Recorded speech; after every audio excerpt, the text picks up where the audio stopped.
During a time when people continue to feel the financial pinch of a tough economy, I thought it might be interesting and helpful to see how people made ends meet during the Great Depression.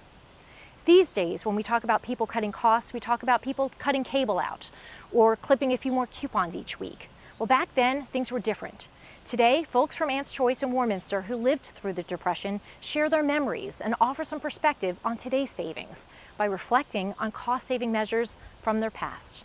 We're careful what we spend. Yes, we are. We're careful.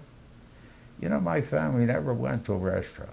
Anytime we went someplace, we made our own sandwiches and brought them with us. We just couldn't afford a restaurant. My brother, he was 4 years older than me, and he knew these things, and he coached me on it, that if you want something, you got to work for it. It's not going to come easy to you.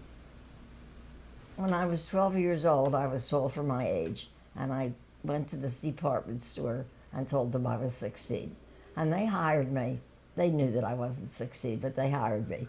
And they put me out front of the store in a little snowsuit with fur around the collar. And I said, use the other door, please, use the other door, please. And that was my first job. We had nothing.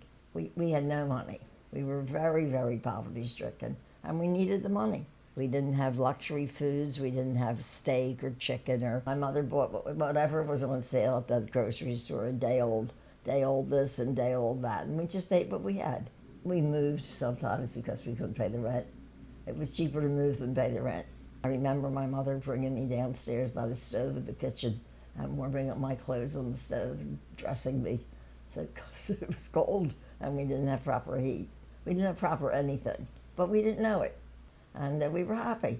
We were happy with what we had. There was you didn't feel deprived or cheated or anything. You just were satisfied with life as it was. This is Marion Callahan, Saving Bucks in Warminster.